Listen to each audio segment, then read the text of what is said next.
all of you to our first virtual community meeting for the Stafford Hamlet, our CPO meeting, and followed by our board meeting. I think if you've signed up for this, you've probably seen the agenda online, so you have a sense of what that is, and if it would help you, we can certainly put that, somebody can put that up on the screen, not me. It's about a 45-minute time span that we're going to let the folks from ODOT speak to you in regards to tolling and well, I guess both conceptually and as much reality as they can put into it. And then there'll be time for questions after that. There you go. There's the agenda. And there'll be time for questions after that. So if you have questions as Lucinda is going to, or Heather is going through this, there's a little button if you're online as opposed to on a landline or a non-smartphone. You can press that hand raise thing, and we'll just keep track and then go back in the order that they were received at the end of the presentation. I believe if you're on a non computer or notebook, it's *9. Is that right, Garrett? Yes, *9. Yeah. So with that, Lucinda, Heather, take it away. Well, right, I'm going to pull up the presentation here.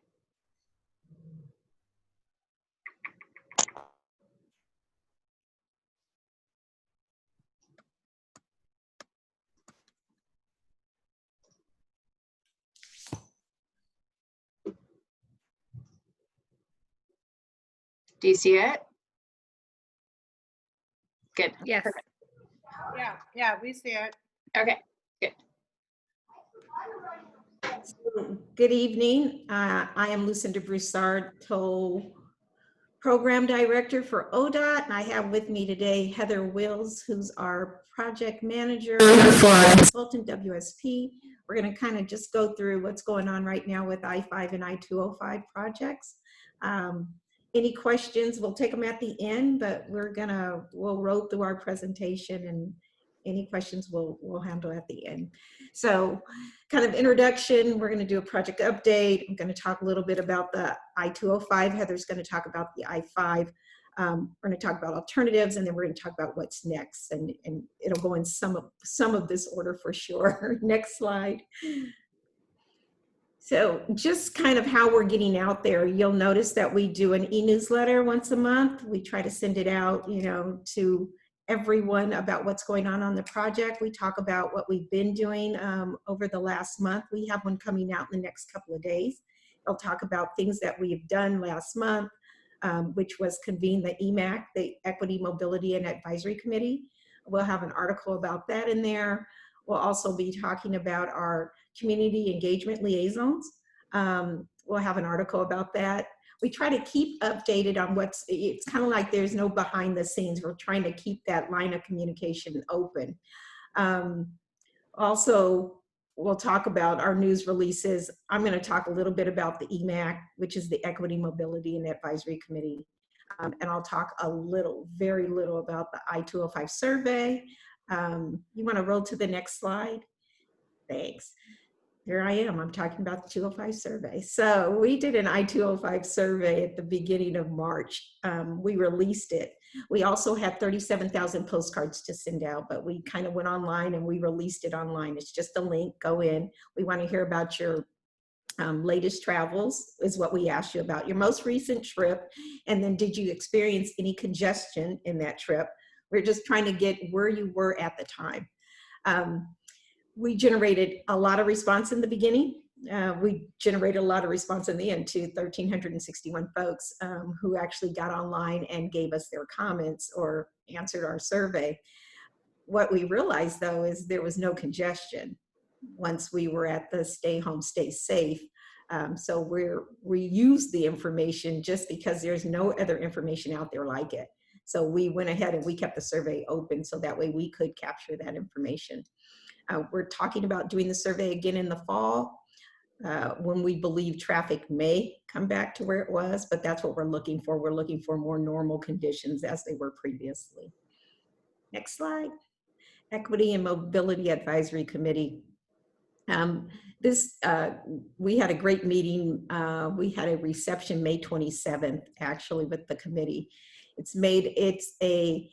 I would say it's got enough diversity because we're trying to hit every side of equity. So seniors, transit, economics, race.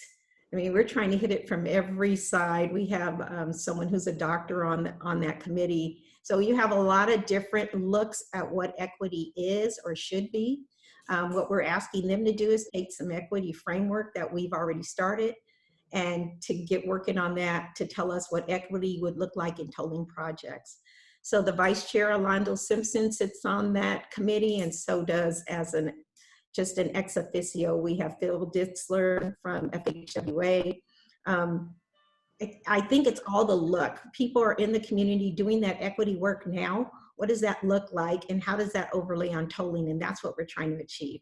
So I think we're going to see. I just keep expecting great things to come out of that committee, and of course it's seriously new, but I'm thinking that we're going to see some interesting things come out. Next one. Just the names of the folks who are on the committee. We do have Christine Moses. She's our facilitator. I think she does an excellent job on just getting the committee, here's the information, and letting them roll with it. So she's been doing a really great job. Next one. Of course, we have to take a picture of everybody on the committee because this is our new way of doing our photos. We ask folks, do you mind if we take a picture of you? So we're trying to kind of photo journal what we're doing now in this environment. So wow, we all look so very happy. Our recent activities, so we've been out and about talking. We've been in front of JPAC. We have a regional modeling group, and we also have a transit multimodal working group. Basically, we're sitting and we're saying, here's what we're analyzing, here's the data we're using, here's what it looks like. Come in and talk to us, let us talk together. So that regional modeling group for sure is, I think it's a closer look at what we're trying to do when we're modeling the data. One of the things we are doing with that group, I know it's going to come up somewhere. We're going to talk a little bit about it. I think it's in Heather's, I think that's under your slides. But what I want to say is we're going to be doing some data sharing. So what we're going to do is we're going to take the modeling that we've been doing, the data we've used, how we've analyzed it, and we are going to give that to whomever is willing to come and listen to our timeshare presentation about how we use the data. But we want to make sure that people can see it. It's not a secret. We're trying to open up that black box to make sure that we're all on the same page and we can get everybody's comments about that. What we've been, no, I'm good. I'm good. What we've been hearing. So we've been out as we've been talking to people and hearing, getting back comments and questions a lot about what's going on with congestion. But the last three are the ones I really want to focus on. Equitable tolls for all income levels. We want to talk about what that means. I mean, so we keep hearing it. What does that mean to us and what are we doing about it? I talked about the EMAC already, or the Equity and Mobility Advisory Committee. That's one of their charges to look at, of course.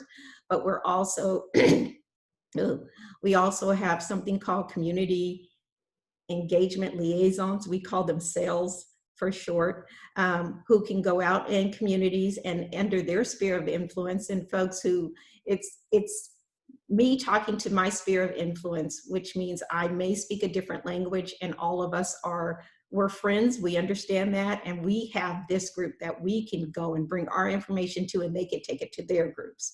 So we think that's another way to get out information, and not only that, to bring back comments of folks we normally would not get comments from. We also are doing qualitative and quantitative performance. We'll be looking at it mathematically as well as how it affects people just their values and how people take income equity. What does that mean actually to somebody who's actually experiencing some of these things? Next one. The other one was transit. Every time we're out at Clackamas County, we talk about transit or the lack thereof. Where it is, where it isn't. As I said, we have that multimodal working group. We're really just a facilitator in that group, trying to bring all the parties together. Where's transit now? What does the schedules look like now? What can we bring to it? So we've set that up. We've already met, I think we've met now 2 times. And it meets in conjunction with whatever the modeling team has done, because here's what we're thinking we want to do, and then where does transit fit in for that? So we have that. That's how we're addressing that. Next one. Diversion, that's one of our bigger ones. And we talk about it both ways. Diversion, people changing their times, and then negative diversion, which is, how will I say it? Negative diversion is coming into your neighborhoods where they didn't exist before, where people are now trying to get off the road to avoid a toll. So we are looking at that. Our demand, we're doing our regional travel demand model. We're trying to model it. And then all that detail, where are people rerouting to? What's the impact? And one of the things I always say is you currently have diversion now. You currently have people who don't want to be on the freeway because it's congested, who are going through your neighborhoods. What's that percentage? And then what percentage are we adding on by putting a toll out there? So we're looking at that also. Next one. So I-205, so we're out talking about the national, we call it NEPA, National Environmental Policy Act classification. And before we received the classification from FHWA, we went out to many of the communities and asked what they would want to see in a classification. Transparency was a big one. We want to make sure that, we can see what, they want to make sure they could see what we're doing. Community impacts, are we looking at that? That's that rerouting diversion kind of thing. Multimodal options, we talked about a little bit about transit, what we've heard and what we're trying to do to address that. Mitigation, and then revenue, how toll revenue will be spent. That one I can just highlight as one we don't know yet, because we don't know what the toll is yet, and that won't be decided till later by the Transportation Commission. So how it's going to be spent, we don't know, because we don't have that information yet. But we did receive our classification. It's an environmental assessment. And based on the things that people were telling us, their concerns, doing an environmental assessment required us to do some things, but we wanted to make sure that we addressed all the things we heard. So we're doing something we're calling an enhanced environmental assessment. And here are some of the ways we're trying to actually address what we heard. So from transparency, we are going out and we're doing coordination plans with agencies and the tribes. So in different ways, we are trying to make sure that we hit those marks and making sure that we're open, which was the transparency, that we get the community input, anything that we can do to go out and get some more community input. The sales are a good way that we're doing that. We'll be doing online open houses, webinars. I mean, we're trying to do anything we can to get out there, because now you're not going to see us in person. We're going to be all virtual. So what ways can we meet that need to get out in the community? So this kind of shows these extra things we plan on doing, additional comment periods, longer comment periods that may require like 30 days, we're doing 45, and some require that we don't, and we're doing it anyway. So we want to make sure that we address the concerns that we heard. Next one.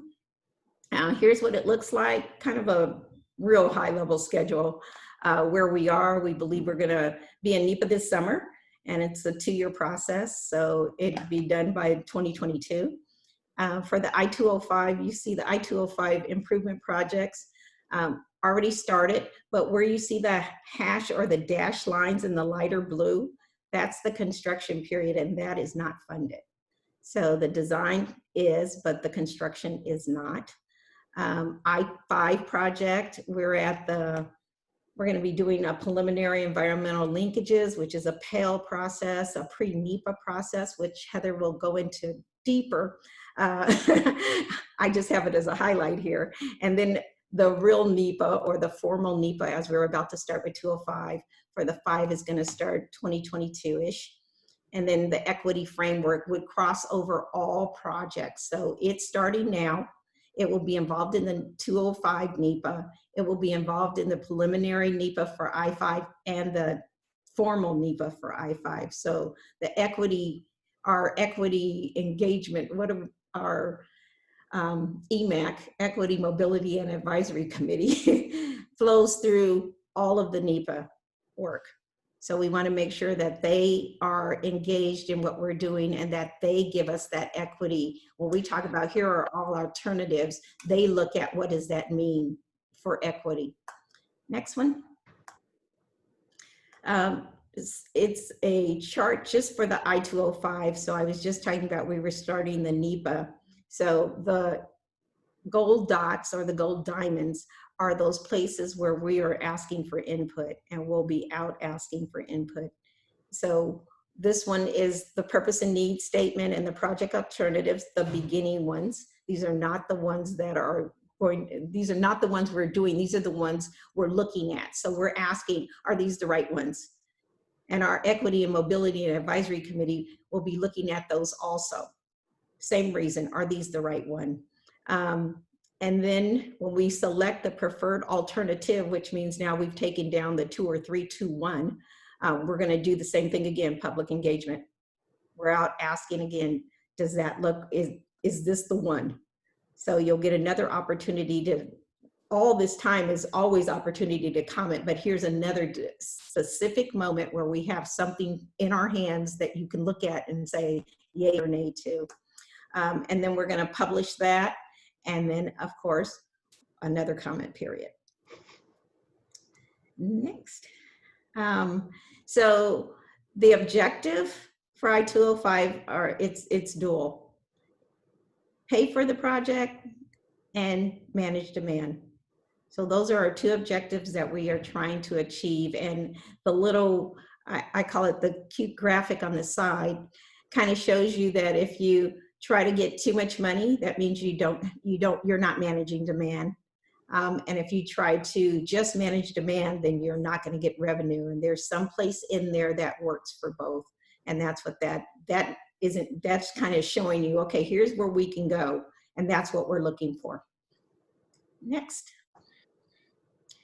steps, purpose and need statement. We're revising it now.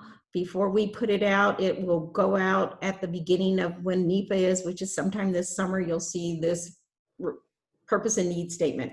Technically still in draft because we are asking for everyone's comments.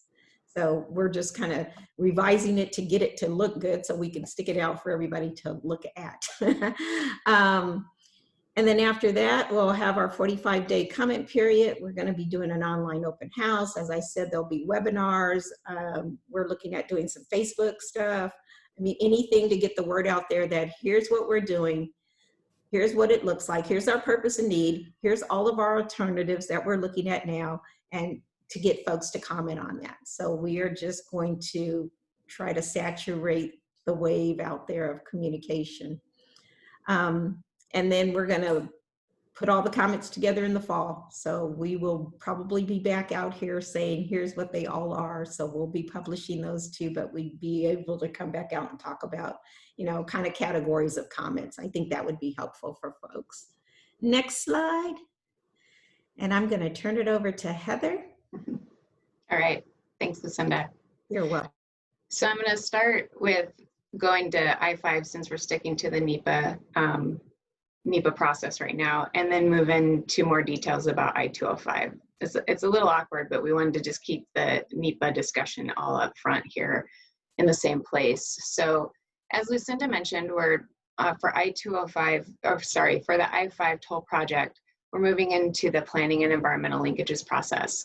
Essentially, we're not starting the NEPA process officially. We're doing more alternatives refinement, getting more information, a lot of public outreach associated with that, and refining our alternatives down to a range that would go into the NEPA process. So just looking at a higher level and winnowing down, and there's just a lot more alternative combinations for I-5 that sort of lends itself to this planning process in the beginning.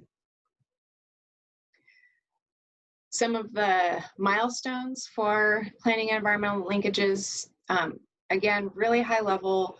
We're talking about a year before we actually kick off the NEPA process, but the stakeholder and public engagement would be ongoing during all of the PEL process. So we'd continue to talk to all of these groups like yourself about I-5 at a high level, and then as we get more detailed, we would bring that information and talk about it with 205. As Lucinda said, the Equity and Mobility Advisory Committee is advising on both the I-205 and I-5 toll projects, looking at conceptual alternatives, so starting at the larger number of alternatives, and then looking at the preliminary purpose and need, similar to what we're doing right now, some early traffic analysis late this year, and then into next year, really moving more into that NEPA process with the thought of kicking off in sometime in 2021, the actual NEPA process for I-5. So I'm going to jump back to 205 now, but this is also some of these concepts are also relative to I-5. This sort of walks you through the screening process that we go through. So we look at the initial screening alternatives. You look at potential gantry configurations. You're comparing 2027 alternatives. We use the regional travel demand model. And then we start refining the tools for the NEPA alternatives. So the regional travel demand model is used at the high level, and then we start using a more detailed model that can really be more sensitive to some of the localized impacts of traffic that we're starting to see from the toll gantries. Your regional travel demand model doesn't do that. And then moving into the preferred alternatives. So once we've done that higher level, get more detailed, more refined evaluation criteria, expanded tools, working with Metro, then we will select a preferred alternative. And as Lucinda said, we would publish that in the draft environmental assessment, but we would go out ahead of time and share what we're finding through the process. So for transparency, we want to make sure that it's not like a surprise. Here's the environmental assessment, here's our preferred alternative. We're going to do a lot of that upfront work early in the process. And as Lucinda mentioned, the regional modeling group and the transit and multimodal working group are critical to these processes. As we're moving through the alternatives analysis, we're sharing all of the work as we move along with both the regional modeling group and the transit and multimodal working group. We have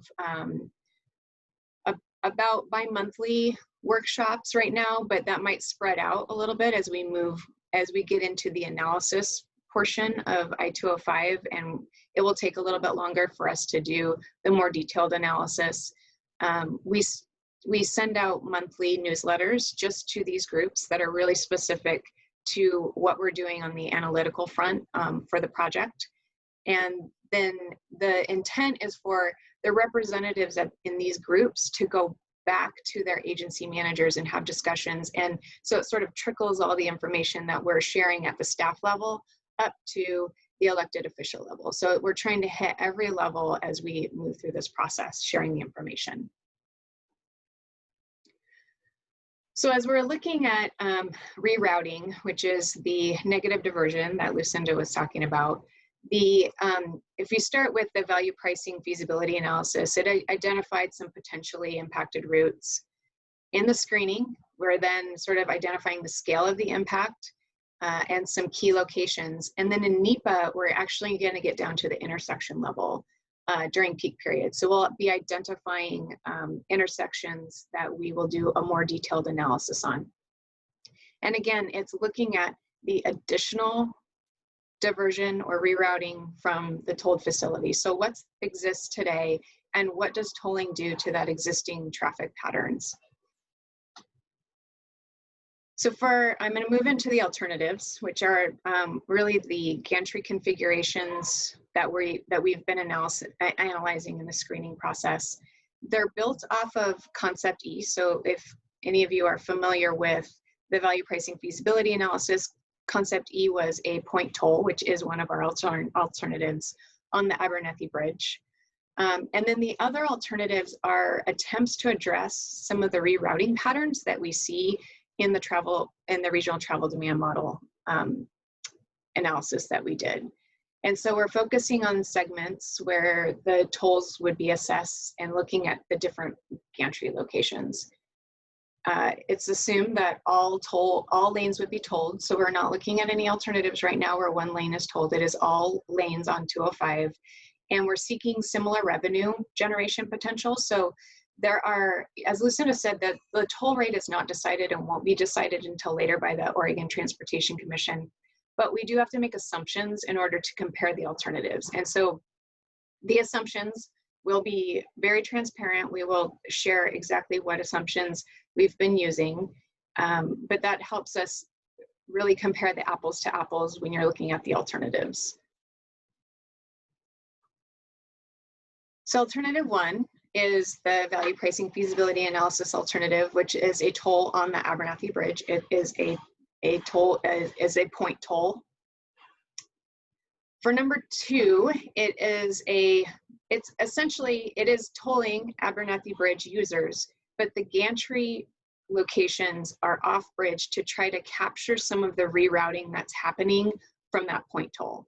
So it would, so some of the rerouting that would happen on the Arch Bridge, this gantry configuration would capture some of that rerouting. So for number three, these are multiple bridges that are tolled. The toll is split between the bridges. So it's a segment toll and it's split completely even. So if you are a local in Oregon City or West Linn and you get off or you get onto I-205 and you either go either direction, you'll only be tolled once, and it will be a lesser toll than if you're a through traffic trip that is going through the entire segment. For the fourth alternative, the toll is assessed based on each segment traveled. So there is, it's sort of an a la carte way of looking at it. So as you go through each segment here, which is the orange area on these diagrams, I should have said that earlier. As you go through these, you assess the toll per segment as you go through it. So if you don't go through all of these segments, you'll have a lesser toll than if you were to be, again, a through trip and hitting all of the segments. And then for number 5, it's a single zone toll from Stafford Road to 213. So it doesn't matter where you get on or off in this segment, you will accrue the same toll. Sort of like, it's more, our traffic modeler uses the a la carte from the previous one to the buffet, where you just, you pay the same rate no matter what, no matter where you're getting on or off right here. So these are the 5 alternatives that we did during the screening analysis. And then we're documenting that in a report that will be shared. And we will be recommending alternatives to carry into the NEPA process that would then go into that more detailed analysis that we were talking about. And so all of that information will be shared as we, in the summer, as we go out for NEPA and we're asking for input on the purpose and need. We'll also be asking for input on the alternatives, and we will share exactly the results, what we did, what the analysis was, and ask for input on that. And so as we're moving forward, we've got some upcoming activities. Next week, we will be presenting to the West Linn City Council.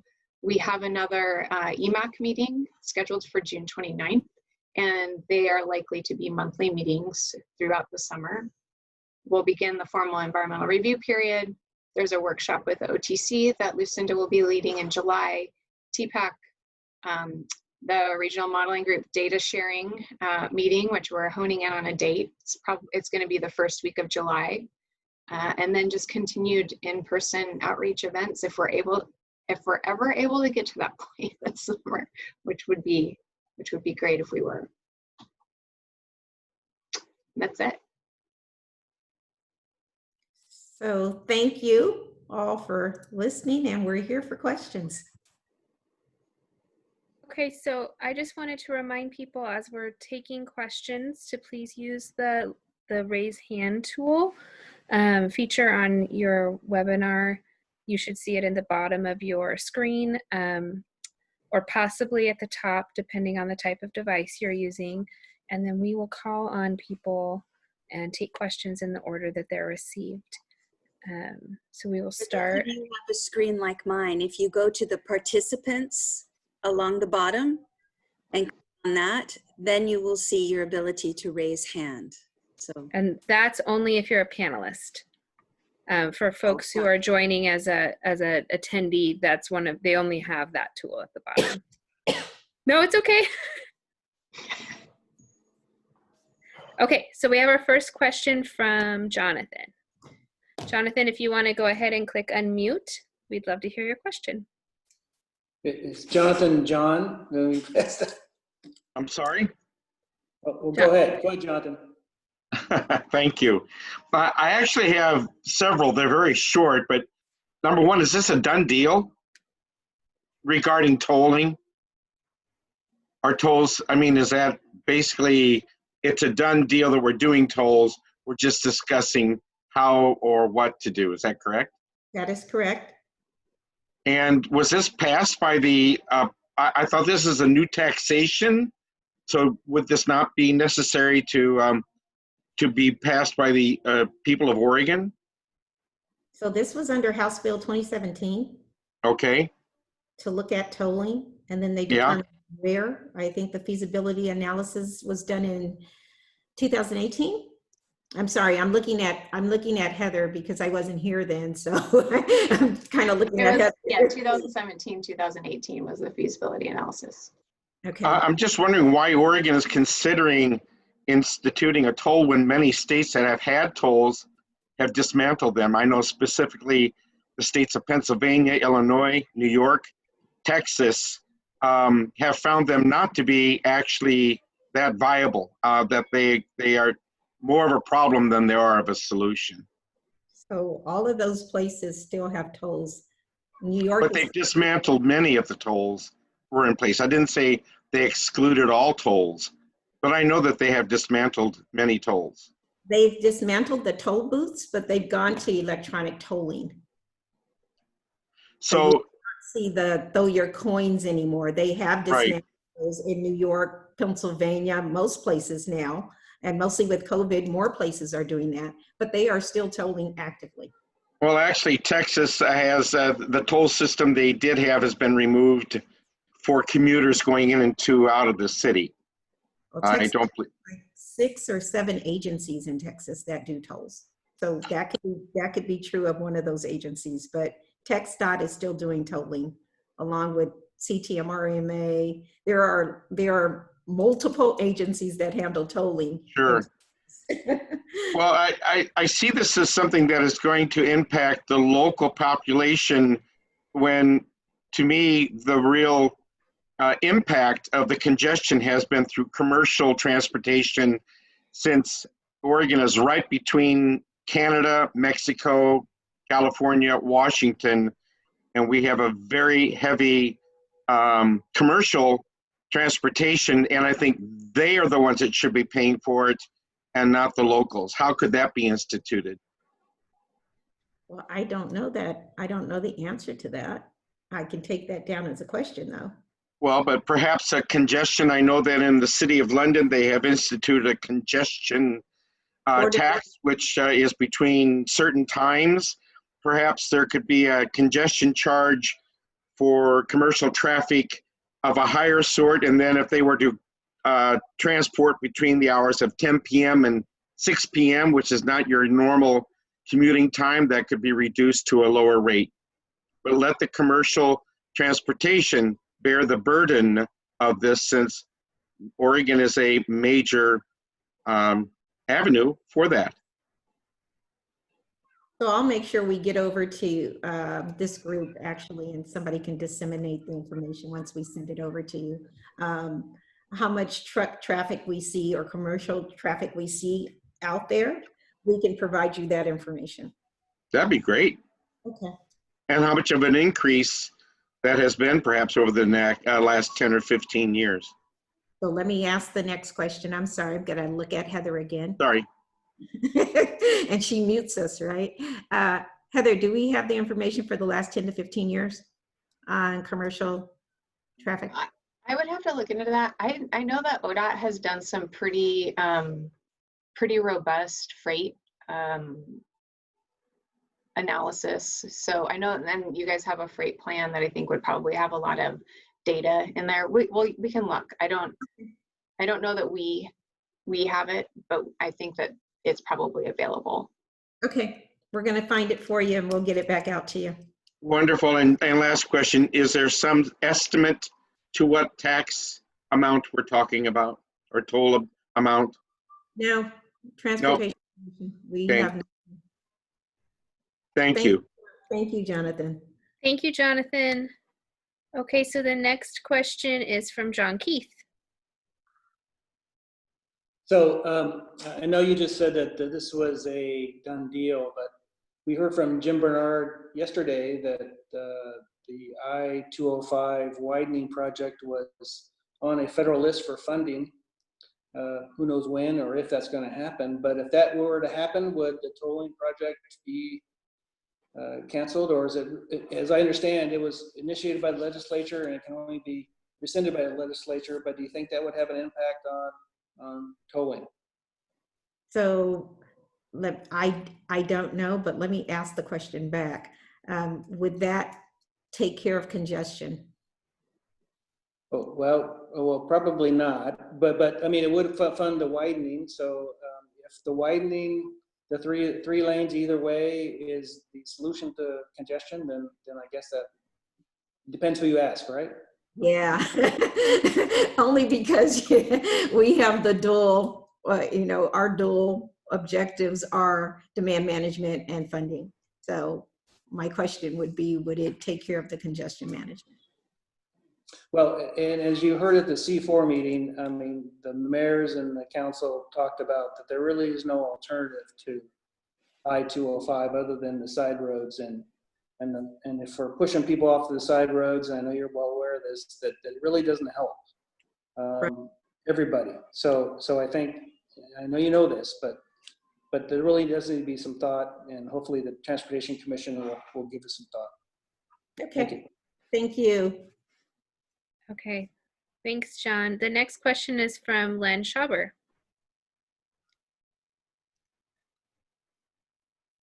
Len, you're still on mute. Right. I was just trying to figure out, get my pointer to work right. There you go. One comment I have as far as the equitability of paying for the tolls. If the local residents have either a monthly coupon or a monthly sign up or a monthly access like the bus people would do, that would get the through traffic to pay their normal amount as they go through, and then the local residents would have a more equitable approach as far as being able to use without being told as much as far as that goes. So I can't hear. I'm sorry, I didn't hear the last part of the question. Yeah, I wondered if that would be a possibility as far as having some sort of a conscription process or a sign up or however they would work that. So tolling, the way we're proposing it and we're going to do it is all electronic. So you don't have to stop anywhere. Once you have an account and you have a transponder on your vehicle, you can just drive through. Nobody's stopping. No one. Right, I understand that, but as far as when you have your account set up, if you could identify the accounts to be a local resident and they would have a different code, if you will, as far as pricing is concerned. Pricing is all done by the Oregon Transportation Commission. So if you're asking for a discount for residents, which is what I'm hearing, that would be an Oregon Transportation consideration. Okay, put that on the list. Thanks, Lynn. The next question is from Charles Ormsby. Charles, if you'd go ahead and unmute your mic, there you go. Okay, I'm unmuted. Okay, Charles Ormsby. I'm Birds Hill CPO NA. We're about halfway in between Portland and Oregon City, essentially an intersection of Highway 43, which has about 11 names on it, and Terwilliger Boulevard. My concern is diversion and impacts of congestion. How's it measured? I believe, Linda, I sent you an email, copy it to multiple government people earlier today, an Oregonian article. Two big concerns of mine are one, mapping and zooming in, zooming out. I'm looking at your the Stafford Hamlet thing. Unfortunately, Birds Hill, we have multiple modes converging at Highway 43 and Terwilliger, road, rail, air traffic, fishes, everything else. And how to summarize this is extremely concernful for me. I'm overwhelmed, to put it gently, with stuff that is going on at that intersection. And terminology, I'm used to it. I used to deal with rocket engines and Boeing about 20 years ago. So, you know, I can refer you to the Boeing acronym stuff, you know, 45,000 entries 20 years ago, but people need summaries and they need catalogs of documents and they need maps down to, and terminology associated with maps down to the intersection level. Be more than glad to describe some of this stuff offline. I don't want to take it time, but I have testified on this at EMPAC back in January. I started to do stuff with the Oregon Transportation Commission in February before things shut down. But my critical need is summary maps and to stratify the information so people can find stuff and understand this. You know, I know where the locations are. I've been around here 40 years and doing stuff, and people just don't know where stuff is relative to something else like railroad tracks. And there's just a whole bunch of converging, diverging technologies that I just don't know how things are going to fit. That's basically what it comes down to. So my main concerns are getting maps and definitions of terms like Highway 43, getting people, especially elected officials, to use transportation other than car and whatnot between, say, University of Portland and the Clackamas County headquarters on red soils and especially trip pairs between Lake Oswego and Clackamas County headquarters, Lake Oswego to Portland and Metro headquarters. Once they see that, especially in a wheelchair, they have a very different perspective, I will bet your booties. Big concern of mine is Highway 43 State Street at B Avenue. I can't get I've spent about 2 years on it trying to get a TriMet bus through that intersection and quite unsuccessful. So I have no idea how the equity mobility committees are going to address this, because the local government, especially the city of Lake Oswego, is not, repeat, is not considering this. Thank you. Thank you. Thanks. All right, if you have a question, I want to remind you to raise your hand. Use the raise your hand feature at either the bottom of your screen or the top of your screen. And it looks like we have another question from Jana. Jana, let me lower your hand. Go ahead. Hi. I know that you started this plan well before the COVID stuff came onto the scene, but I was wondering if there's any consideration about sort of that image that you had of the thingy between the two. You need to serve sort of the two purposes, and if work from home, which translates to less car trips per day, becomes a much bigger player in everyday life long term, not just this sort of 6 to 9 month temporary thing. Does that factor in? Because the downstream need will be much less in terms of congestion. So it does, because it's a different travel mode. So we take it as a travel mode. Not going to work or working from home is one of the travel modes that will be looked at and is already being looked at now and was on there before COVID. Now we kind of understand what that might look like. So yes. Okay. Thanks, Jana. Again, if you have a question, I want to remind you to use the raise hand feature so we can call on you.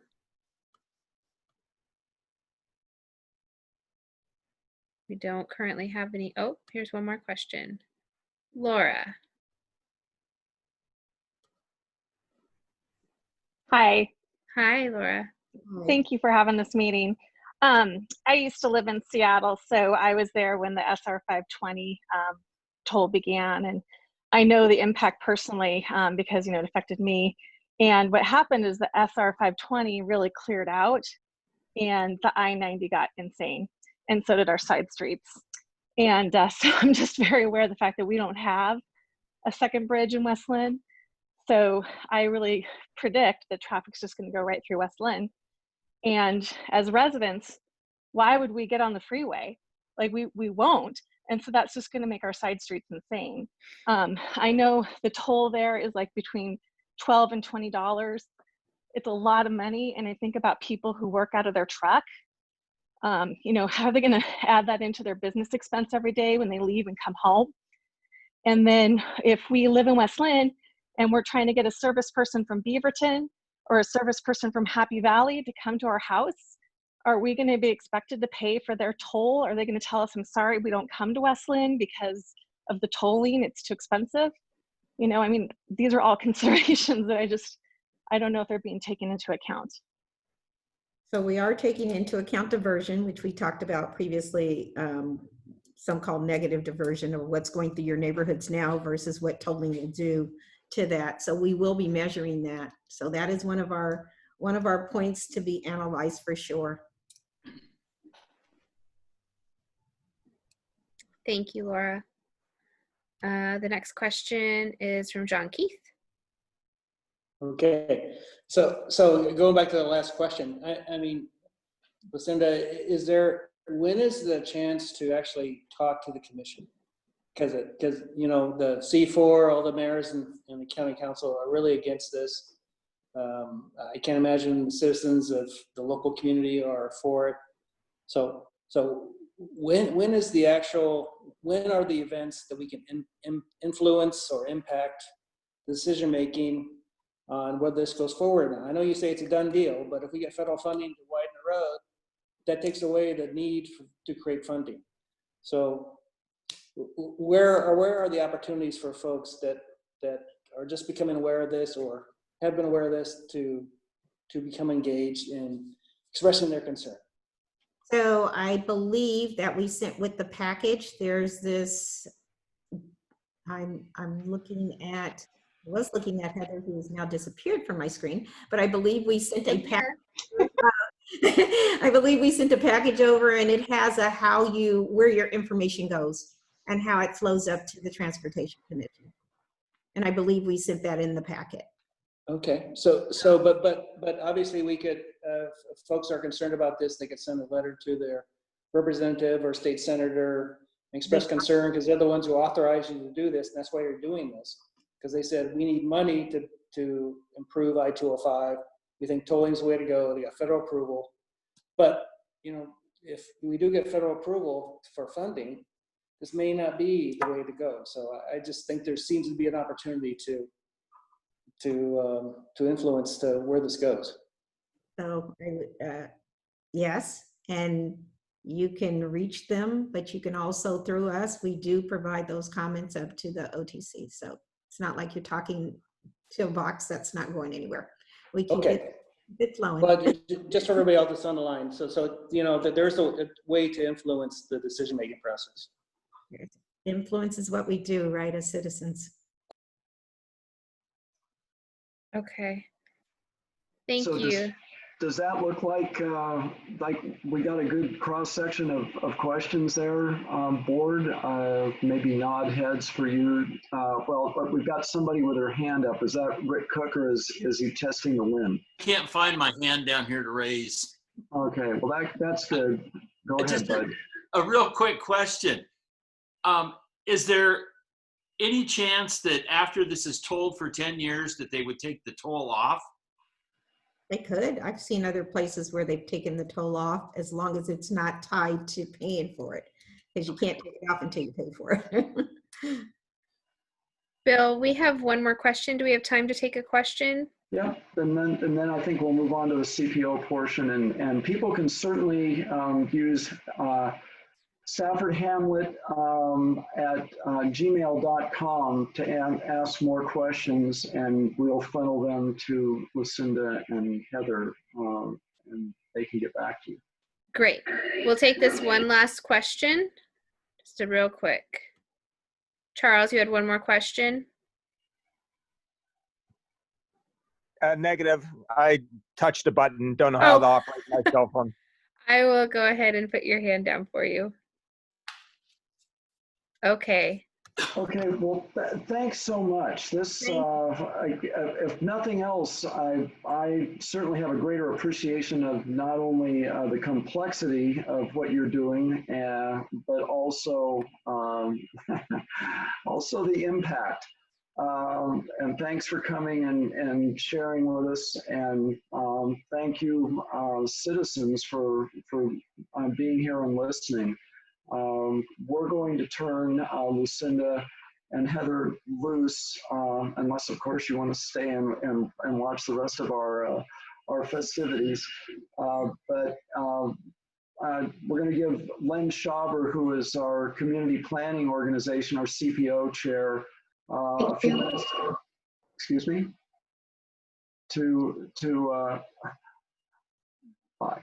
We're going to give Len a chance to tell us some updates on some planning issues that have come out of the county. Unfortunately, we haven't met for 3 months, April, May, I guess 2 whole months, parts of 3. So there's some catching up to do. Thanks. Take it away, Len. Okay, there are some few things that have been, well, okay, feedback, I guess. There are some approvals and things that have happened in the past that I don't have available right now, but the most recent ones that have any effect, most of the things we get are really not affecting us that much, but just for information purposes. But one being that the city of Lake Oswego had applied for a trailhead improvement over off Charles Road on some property that they have to make it accessible for people to use for trails, and so that's been approved. And then another application that just came in 1st of June by a property on Rivera Lane off of Borland Road down by Fall River to add on to an existing structure habitat, which is in the HCA, which is the habitat control area, and that's being I just applied for. So that's really the only thing that's active at this time. That's all I have.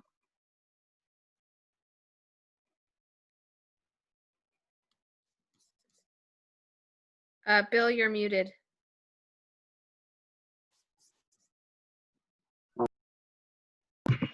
There we go. That better? That's so much better. Oh yeah. We're going to move into our board meeting, and again, just like with the CPO, we haven't met since I guess really since March. We missed our April, May, and now we're in our June meeting, and we've got some things to cover here, folks. You've got an agenda, and in fact, Katie Wilson, if you want to throw that up again so that folks watching can see that for a minute. The agenda? Yeah. Can Katie, that? Katie, do you have that? Okay, Katie Kreider's got it. Great, thanks, Katie. All you got to do is say Katie and something happens. Okay, so yeah, we're down to the 8:05, and actually we're a couple of minutes early, which is remarkable in itself. The agenda, I guess you've all had a look at it. I'm assuming that you're willing to approve it as written. Raise hands. Aye. Or Aye. Aye. Aye. Aye. I think I heard 5. Did we have I can't, I guess that's the other thing is as soon as we put something on the screen, it gets a little tougher to to see hands or to see people. Look at that, right back. Okay. Yeah, so we're going to approve the agenda. We're going to move on. CVP revision updates voting. So we did 2 town halls. We were going to vote on April 18th. We need to decide when our vote is going to take place. And probably even more significant than that, we need to decide how that's going to occur. Katie Wilson has been working with the legal folks at the county and trying to discern what we can and can't do. And I think that's still a bit of a work in process. Am I right, Katie? Yes, so we've been looking into some virtual voting options, possibility of a socially distanced in-person voting mechanism. We're looking into a few different options, and once we have put together some viable recommendations, we'll bring that back to the Hamlet board for your consideration. We'll be having this voting discussion with all the Hamlets because of the fall and winter board member elections. So it's really timely that we talk about it for the entire program. But of course, you guys have a more pressing issue to vote for before then. Correct. So the other option that we've explored is a drive-through. The schools are not available, and so a drive up or drive through process that is much like what we've done in the schools in the past, and that will also be examined. I mean, that doesn't present the problems of legality or logistics that that the online does. But anyway, so that's what's going on in their community. The approval of minutes, because I think our last meeting was in February. Our March town hall did not have a board meeting associated with it. So I'm going to say we're going to have to skip that and approve those minutes at our next meeting along with these. But we can certainly do that. I don't know, did Bill Long ever get checked in? Did Katie Wilson, did you see Bill? No, he's not currently logged on.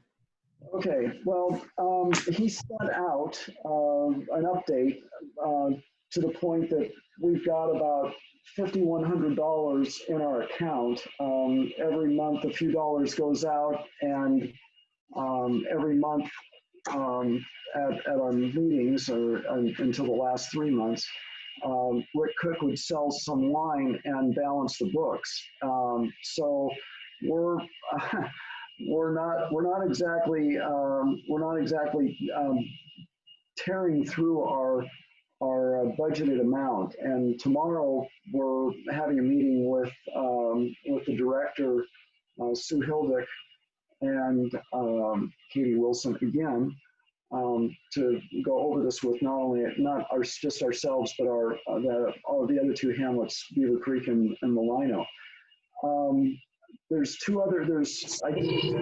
probably three budget items or 3 invoices that we need to approve.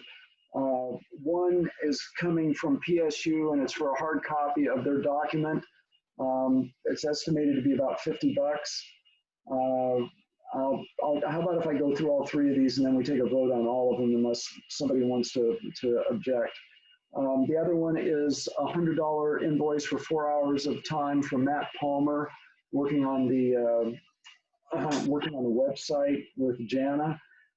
And the third one is from Wilsonville, West Lynn. I want to say it was in the neighborhood of $200, and it's for, I think, for the time that we have committed going forward from them.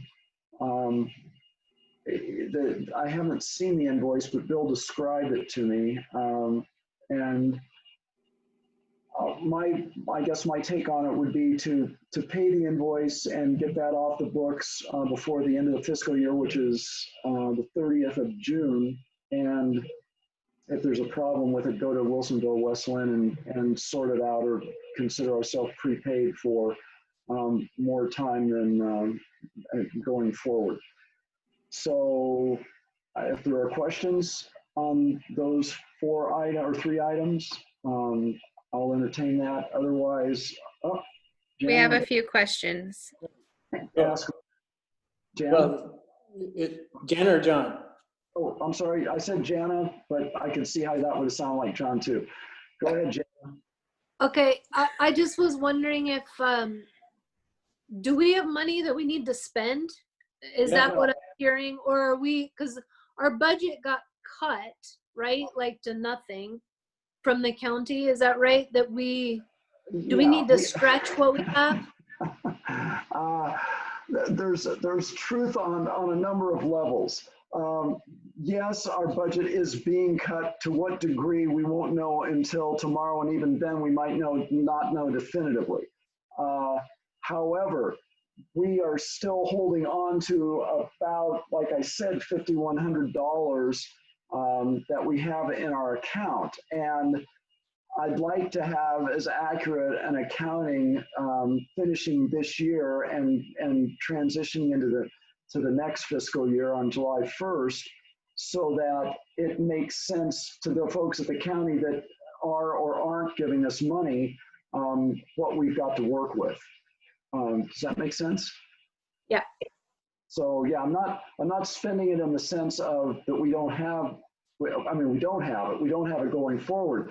But I think there's an accuracy, and we owe this money anyway. So I think Kate Roth is mostly up to date. I think it was a couple of months ago that she submitted a bill and got paid. So I'm assuming that we're pretty good at that point. But yeah, that's it. John, you had a question? Well, just that I wish we would have talked about this before we got on a public meeting, because I think we could have resolved all this beforehand. So maybe we can have a conversation before the meeting tomorrow, because Sure. Absolutely. I'm not sure why we needed to anyway do this, but anyway, okay. I felt like the board needed to know where we were financially. And Sure. So if we're I going to totally agree, but I think we could have done it. No, yeah, no, I agree. I couldn't agree. Public conversation. Yeah. Len? I want to fill in if I could, as far as the bill that was presented was for a previous meeting billing that was not covered because of the no funds available until the new fiscal year came in. So we were delayed in paying it until now, and that's what that's recent bill is from the school district. So has this been a bill that's been outstanding for a long time? Quite a while, yeah. It was prior to the end of the last fiscal year, and so we didn't have the funds, and so we were delayed, and they were aware we were going to wait. Ah, well then that would make sense as to how much it was. Aren't we still looking at something in the $40 to $50 of an event at the school, or am I wrong? Depends on the event. As far as the weekend events are, they have a minimum charge of $40 an hour for the custodian, and that usually ends up being around 160 or thereabouts for a 4-hour run. But first, I'd have to check the individual invoice, but I know we had at least one that was a carryover from last year that was okay. that we was going to pay. Bill, Yes. Bill, we have a community member with a question. Could we entertain her question real quick? No, great. Thanks for sticking Okay. around. Absolutely. Yep. So Marjorie, do you have a question? If you'll go ahead and unmute your mic. There. There. Can you hear me? Yes. Okay, I'm at Marge's screen because it's better than mine.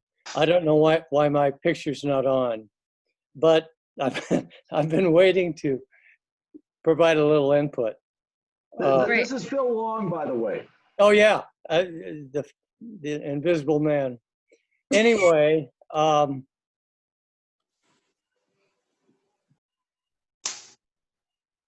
$4,557.05. That is after all checks are cashed that are outstanding, and $525 of that is wine sales. So we effectively have left over from what the county gave us, which was $6,000, $4,032.05. And a lot of that was targeted, I know, for the Family Fest. And that's all I can tell you right now. Great. So see me. I comb my hair and everything. So Bill, I just promoted you to a panelist. You should be able to start your video now. Start my video. Okay. Oh, there you are. Hello. Yes. Hi. Thank you. John, did you have something? Well. Oh, okay. I think we should shut down the conversation about the budget. Okay, and we'll talk about it offline, because I think this is the wrong forum to be talking about our budget. Okay, that's fine. Not a problem. We've got plenty to go through here. So any other input, though, from the rest of the board? I mean, we don't want to cut it off if there was something else somebody needed to say. Okay, so we're going to move on. Westland Wilsonville School District. I think this is something that Katie Kreider had brought up, and I don't know how much information, Katie, you had on this, but do you want to share? Sure. The two items that are on the agenda, the Westland Wilsonville School District and then the good cause contested case hearing, are really more just for your information. These are two meetings that occurred in the month of May. The first one, Westland Wilsonville School District, they held a second of 4 community meetings on May 14th to review the progress of the new Athey Creek Middle School on Dollar Street. The presentation and supporting long-range planning documents refer to projected future growth in the 4A Stafford area in the Hamlet into their growth planning models. So that's just something that I wanted us to be aware of. The district has hired 3J Consulting and Flow Analytics to assist in their planning process. They have 2 more community meetings coming up. The next one is in June. For more information, you can go to the Westland Wilsonville Capital Bond website and review past meetings and long-range planning information. The other one was the good cause contested case hearing regarding the Stafford area. And Rick, I don't know if you wanted to share anything on that.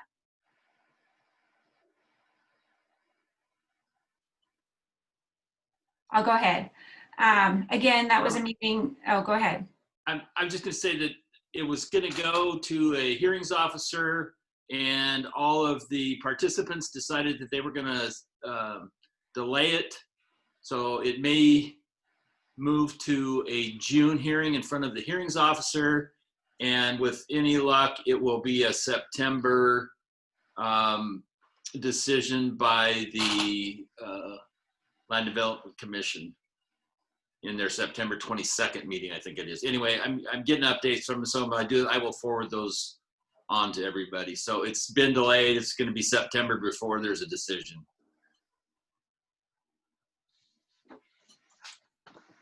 Patty? my understanding with that is that they're not looking for any kind of community input or anything. It's just the officials involved who are making the decision. Is that correct? Cities, Metro, the county, and then the David Marks lawyers. Right. So we're just passive bystanders. We just have to wait and see what comes down, right? Unless you have something and you want to get to the, Steve Condon is the one that's kind of representing the three cities. He's the lawyer for West Lynn. Okay. So if you have anything you want to get, you can get it to one of the cities and they would forward it. To that end, Patty, David Marks had witnesses turn in written statements for his cause. So if there's something that we want to say, I say we send it into Jeff Condon, as Rick said, the lawyer for who is it? Jeff Condon? Jeff Condon. Yes. Okay. Maybe this might be worth pursuing because well, there's also some suspect testimony that was given. Okay. Yeah, I think that's something we want to stay on top of. So I want to go back to the other business of the Westland Wilsonville School District. So I received, whatever that app is, that Nextdoor app. So I got something that said, make sure you fill out this survey about this school. But the date for me to fill out the survey was already gone and done and passed. So it's like, are they actually really looking for community input, or has that been decided as well? My impression is they are sincerely looking for community input. As I said, that they're only halfway through their community meeting process, and there's 2 more community meetings that are open to everyone. Of course, they're doing virtual meetings similar to this. So I think the best thing to do, you can sign up on their listserv to get, emails that'll tell you when their next meetings are, and just join up as an attendee. They also have published, they have video of their meetings that is available to watch, and they have written meeting minutes. And I thought it was really enlightening.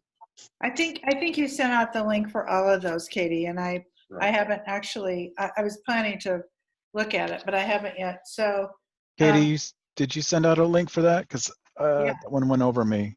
Yeah, she did. Okay, I'll go check my email. I'll send out links for both of these particular items. And Patty, the survey that you're talking about is new to me. I don't know. I haven't heard of that either. Yeah. So, got it. I didn't. What was that? Is the listserv, Katie? Is it with like to get on that listserv? Would it be the Westland Wilsonville Capital Bond website? Yes. Yeah, there are links there where you can just click on it and sign up to receive emails and information.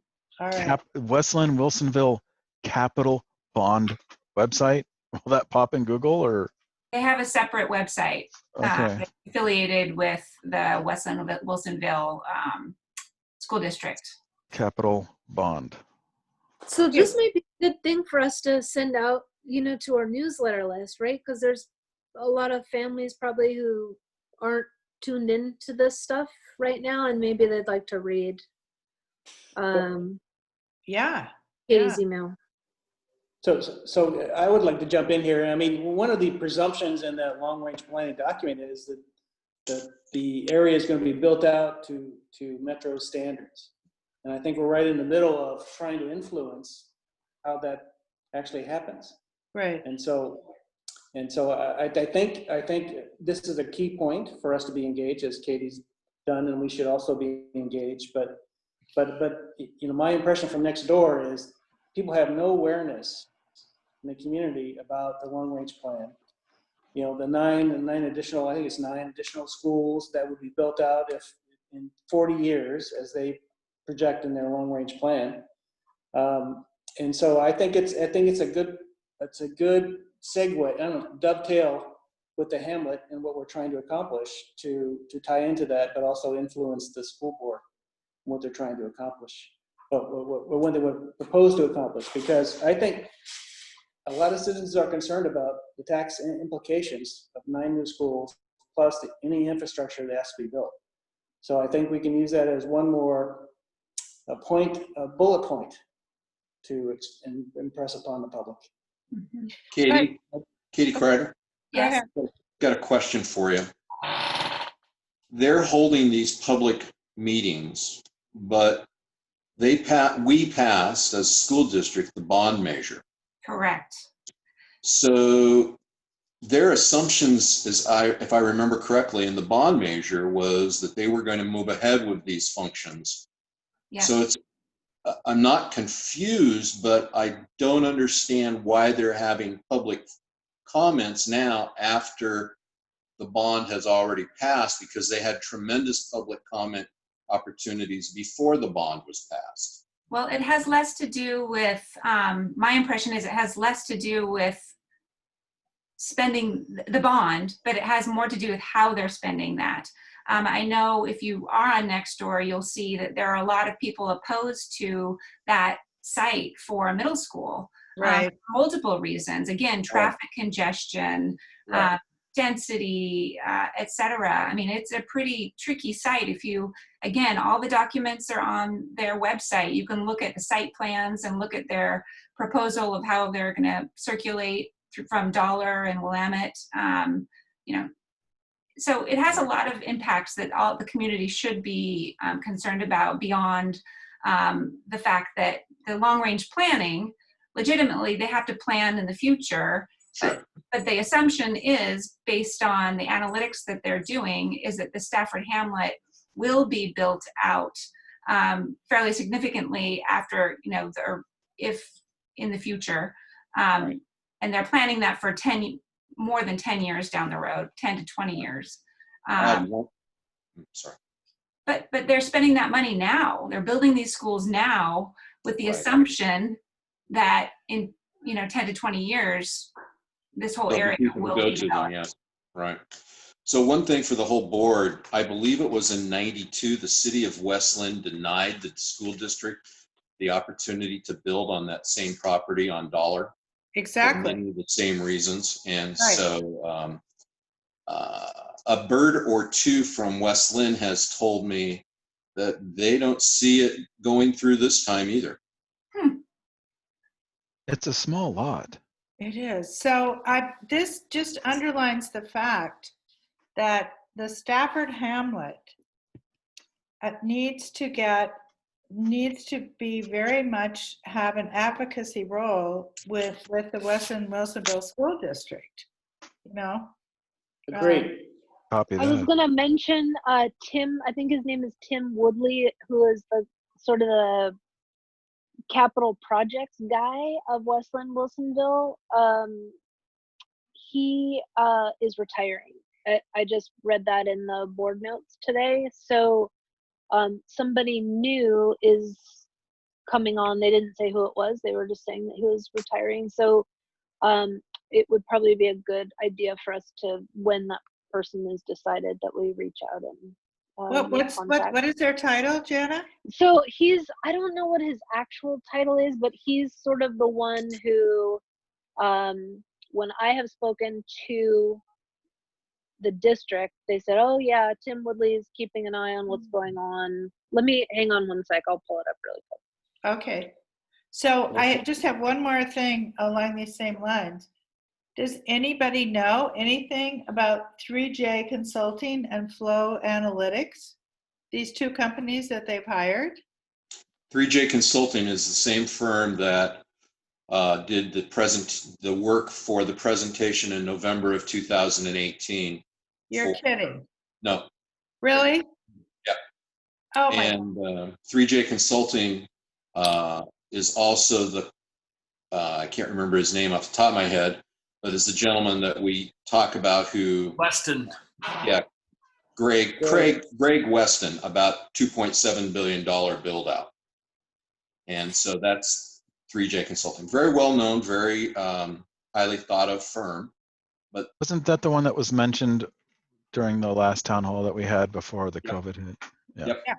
Yeah. Yeah, 2.7 billion build out. Yeah. Yeah. Part of the There's also, County Business Alliance also. there's also conversation coming out of the Bolton area that the school district should separate between Wilsonville and West Lynn, because Wilsonville is pro-growth and the people of West Lynn are feeling the need, feeling the pain for the growth in Wilsonville. So we'll see if they, where that goes.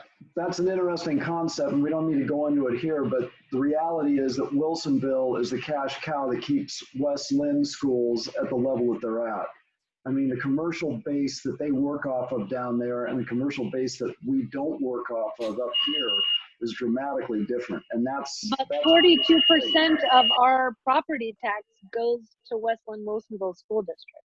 Yeah, well, a lot more than that's going to go if Wilsonville bails. I'll tell you, it'd be a dramatic hit. But anyway, but I understand the logic. I mean, I don't think there's anything wrong with that. But that's, well, I feel like this is a good discussion. I mean, this is an excellent discussion, and I think we need to get some players that that are willing to go down and be involved with Westland and Wilsonville's plans, just, you know, so that there's a heads up and there's some awareness of what's happening up here besides just this place is going to be built out. Bill, yes. Before you move on, there's a Yes. community question. Oh, really? Charles, is your question pertaining to this conversation? Yes, can you hear me? Yes. Yes. Okay, good. Somebody mentioned the word infrastructure, just a point of information. There was a meeting scheduled in Lake Oswego next week, June 15th. It's been pushed out to July 7th or the 21st regarding the concepts for doing stuff with the Tryon Creek wastewater treatment plant. I'd advise you guys to keep an eye on it and be aware of those meetings and what's happening. That's basically my information at this point. It's expensive and God knows how it's going to be financed. Thanks, All right. Skip. Thank you. Okay, so we've kind of gotten down to the bottom of the list here, but if you flip over the page, there's I think. Bill, I just have one more question.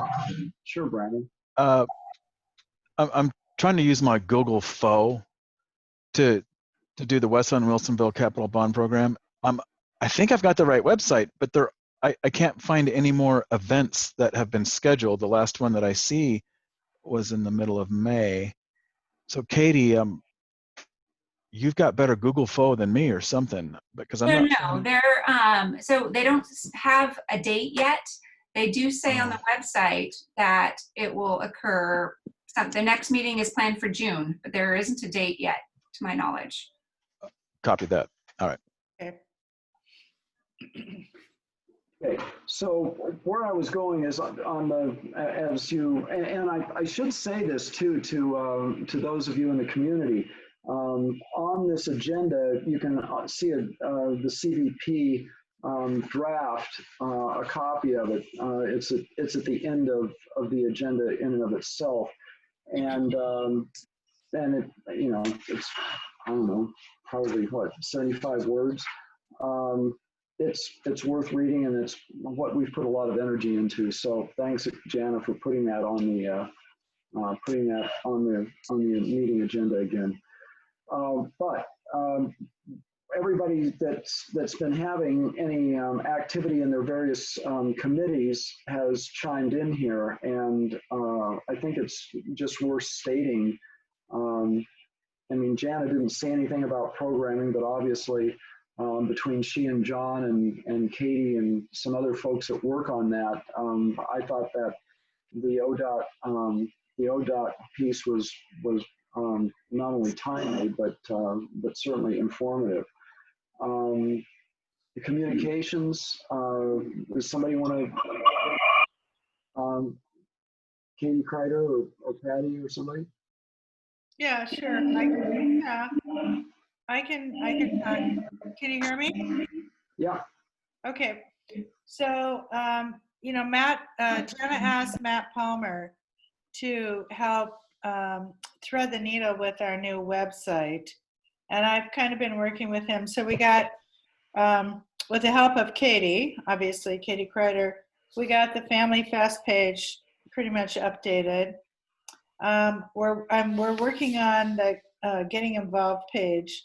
So that includes, I think, volunteering and the board of directors. So I have some proposed copy for that I'll send out to the communications committee. I've sent out several new welcome packets, but I really encourage all of you, if you know of anybody who's renting property, to let me know, because I can send them out a welcome packet, because renters are eligible to vote, and they need to know that. Patty, I have a question. How do you know if someone comes into this, how do you know to send out a packet? I've always kind of wondered that, because we had someone move in about 9 months ago, kind of down the road a little bit. I don't know if they got a, how are you? Well, I have a friend who's a realtor, and he sends, and every month he gets the information from a title company and he sends it to me, and he has the, you know, they have the map of the hamlet. So he sends it to me. But some are missed, I think, because like I never got one for the people who bought the house across the street from us. So if you know somebody who's bought a house, you know, or even if you don't personally know the people, if you just have an address, right, you can send it to me, and I could kind of cross-check it with the information that I have. Well, I've got like 4 or 5 that have moved in or built new in the last just 6 to 9 go months. ahead and send it to me, Because I never got one when I moved in, but that was like 6 years ago. I don't know if you were. Yeah, well, we just started doing this, so. Okay. All right. Well, we excluded you anyway, Brandon. I didn't think you liked me. We took a vote. Yeah, Bill. So the other thing with the publicity, actually, this was Katie Kreider's idea. She was just saying, hey, we have so many people walking around in our neighborhoods right now. We should just put up some signs that say, hey, you're walking around the Stafford Hamlet. Don't you love it? So I like that. I put out something to the communications committee, and I got absolutely no response. Sorry to throw you all under the bus. No, I saw it. I liked the idea. You also asked me to submit my photo. I got my haircut today. I'm going to do that shortly. Okay, Brandon. Good. Good. You're the only one so far now. Okay. All right. That's a low bar. Well, I was even thinking of something simple, like, you know, we love our Stafford Hamlet, and put a sticker on it and just stick it out in our yards, and people will know they're walking around in the hamlet. If we decide to have a vote again, I think we definitely have to put yard signs up, but we haven't. Until we decide on a vote, we're not putting up yard signs. So, yeah. Regarding okay, so that's a segue, because Katie Kreider has done a lot of work with signage, and I think this note here is you're looking for help. Am I right, Katie? Do you want to pitch this? You're looking for help on the signage piece? Well, no, things have changed a lot since I added that note to the agenda. That was maybe early this year or fall. So it's not an issue. It's a non-issue. We can get off the agenda. Great. Just trying to stand up for my friend Katie. Let's see. Lobbying, we didn't have anything from Rich. Family Fest, Katie, again, you've made note on the website that it's been canceled. We do have to, though, and probably should get the committee in on it to just reach out to the various vendors that were involved and let them know what's going on, so that maybe we can pull them in again next year if this thing gets sorted. Can you just stop a minute there? because Katie said she was going to contact all of them, and I told her I'd split it with her. So the two of us can work that out. Okay. I'll take that off the list too. See, Katie, I mean, it's so close. You think you're going to get help, but nope. Somebody steps up. Great. We can do it. Okay, so volunteers, and that's been, Patty has been working through the list. I don't know how many you ended up with after the second town hall, but I think we had something north of 20 or 25 folks that showed interest. Is that right? You know, I think it's actually more than that, but I don't have it here at the moment. We'll round down, but that's fine. I mean, that's great. I just emailed all of them to encourage them to attend this meeting. So, well, if I'd had my game face on, I'd have had people put up their hands to see how many of the people came because of your reaching out to them. We could have had a pretty good sense of how well that worked. Yeah, and there's again something I'd love to help you with that. I'm sure there's other people would too, just to get people involved. To that point, what does the collective think about having a board meeting in one of these months that we typically don't have a board meeting to kind of get caught up? I don't know what everybody's plans are, and that's something we can talk over in an email format, but it feels like we've had this one meeting, and typically we don't meet in July and August, and we're back in September. I don't know. Put it in your brains, and we'll talk it over. But if we're going to do something, we probably need to get it on the calendar so folks that want to attend can do so. Yeah. So I'm not going anywhere. I can tell you that, Bill. Okay. I don't know that I have anything else. Is there anything anybody else wants to bring up that hasn't been? So Bill, you know, there's a few things going on with the county, and I can start, and Rick can fill in the gaps. Sure. So the Hamlets have been invited to on the 17th to talk about their issues, concerns, and interest, I guess, in the proposed move of the Metro South transfer station. And we don't know where, don't know anything more than just they're having a meeting about it, but they wanted to include the Hamlets in that. I imagine if they move it, then it's not going to be in the Stafford Hamlet, but maybe Beaver Creek or Malino. Is that Beaver Creek and the Stafford Hamlet, or is there you said plural? Malino. There's 3 Hamlets. Oh, so I didn't know about all Malino. 3 Hamlets. At the June 4th C4 meeting, they presented some information about the county climate action plan, and they were wanting to coordinate with the cities about their climate change action plans. And Rick, of course, was much more astute than I was to chime in that if we're planning to do a carbon sink or propose or advocate or influence a carbon sink as a Hamlet goal, then we should really be engaging add it to our list of things to engage with the cities. And Rick, you can chime in right after I'm done with this, but then also there's the county transit development plan.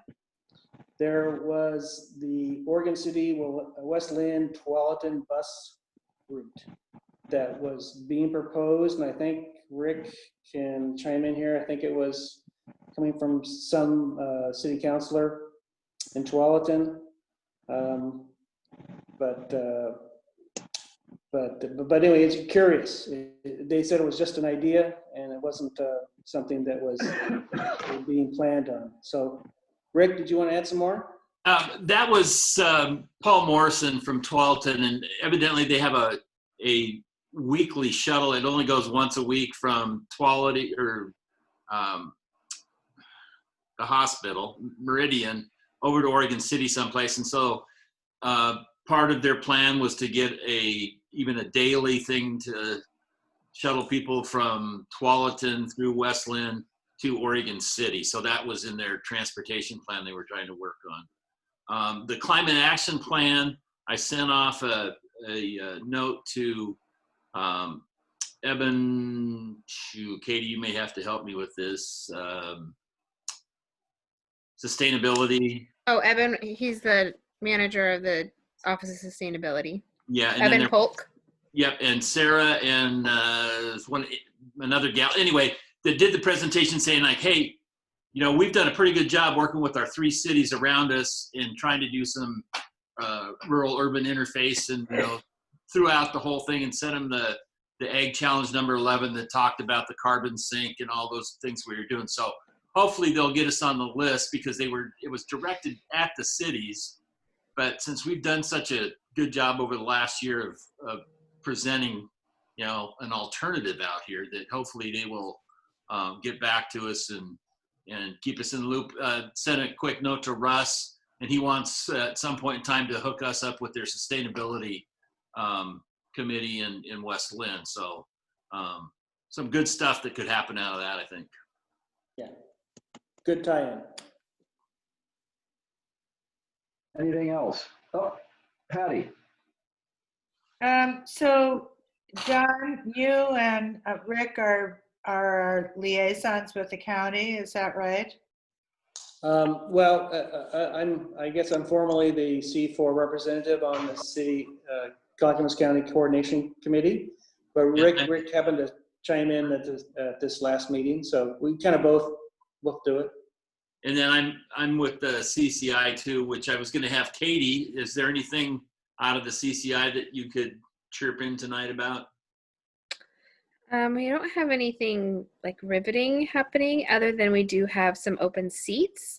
So if anybody is interested in serving on CCI, it's an advisory board for the Community Involvement Program.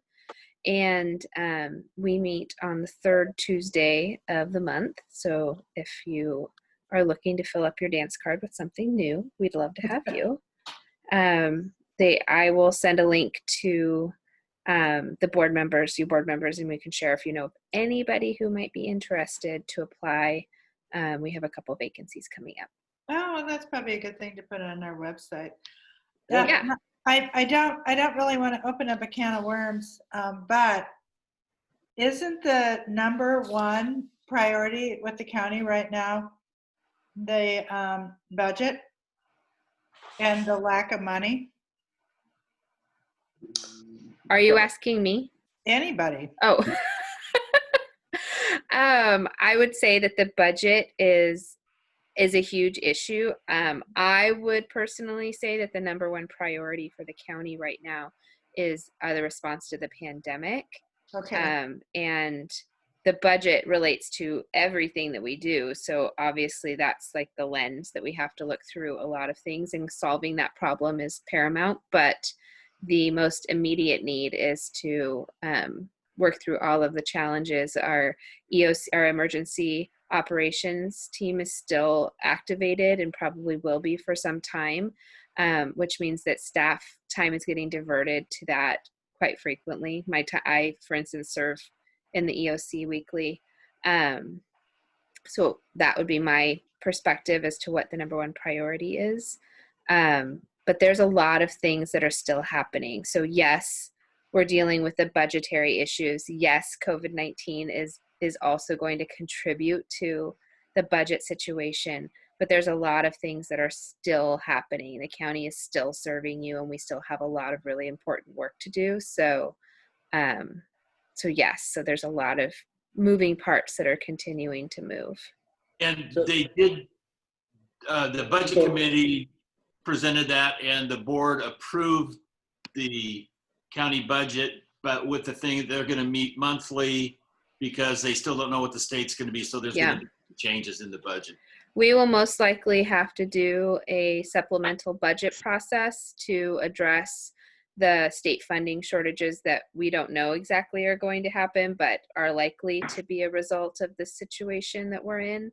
And so then at that point, once we know more about that, we'll know what the impacts of that are, and the budget committee will make, and the board will make determinations on how to address that. But again, we don't know what that will be. So I would just add from the C4, which is the city, the county council, the mayors, and other advisory groups. The main topics are always transportation and affordable housing. So it just depends what audience you're talking to or talking about, where the priorities are. I know too, Patty, we also are working towards finalizing our strategic planning. So there's some big initiatives that are continuing to move forward. Climate change is definitely one of them. Equity, diversity, and inclusion is something that the county is really pushing towards, and obviously in the current political climate and what you're seeing happening out in the news, that's obviously a continuing conversation that's happening at the county. We have, again, like John said, housing and homelessness is a huge issue, and the pandemic is contributing to that conversation as well. So those are some big bucket items that are still being addressed, and the budget conversation will impact all of those. Yes. Thanks, Katie. Yeah. I have one question. Are the Sure. county offices going to be open to the public on the 15th of June? So we got an update from our county administrator, Gary Schmidt. There are some employees that will be coming back to county offices this month. And there'll be more messaging coming out about what offices will be open to the public and when. We're still working through making sure that those spaces meet the state standards for reopening, that we have proper PPE and protective equipment for staff and the public, that the spaces are set up and reorganized to meet the social distancing guidance, and that we have the ability to, clean and maintain all of those facilities the way that they need to be to protect your health. So we are working through all of that, and I think you should see some more communication coming out about specifics and what services will open when. I know the board continues to talk about the best way to do that and how to address that, but it's complicated, but we are working on that. And but if there's a specific issue or service you're looking for, Bill, let me know and I can help you. Okay, another department, but thanks, Katie. Well, I can help you with if you need help getting into any other department, you let me know what you need and I'll help you. Deal. And I also heard that they're also taking individual appointments. So if you had a permit issue or something like that, where they would actually set up a time where you could go meet with somebody. Okay. Just for your information there. Thanks, Rick. Well, if there's nothing else, I'm gonna sign off here. We've still got some folks out in the audience. Thanks so much for attending. If you want to give us feedback, because this is our first board attempt at video conferencing, staffordhamlet@gmail.com. Welcome your input, and hopefully we'll get you at the next one. Brandon, you got your finger up? I do. ODOT was sharing content on this earlier, and do we know how to do that? Because if we could share content like they were doing with the minutes of this board, I think that would be helpful for not just us, but everybody that's dialing in that isn't part of the board. Anybody, can you teach us? Because sure. Do you want? It's really simple. I can show you right now if that's helpful. Yeah, go ahead. I think our the, next board meeting, if we do that, I think it'd be much more successful. Yeah, all the panelists at the bottom of your screen, you should see a button that says share screen. Oh, it's just a screen share. It's nothing more advanced than that. And so, but just some basic recommendations if you do want to share documents is just to make sure you have them organized in advance. And then when you click on that, it gives you some options as to which screen you want to share. So just be mindful if you have multiple things open on your desktop. Is it like Link or Teams, or where you can share a window or share an entire screen, or you have options like that? Oh, okay. Yes. All right. Let's do that next time. Yeah, and if you need further coaching, Brandon, we can connect and set up a practice if that's helpful for you.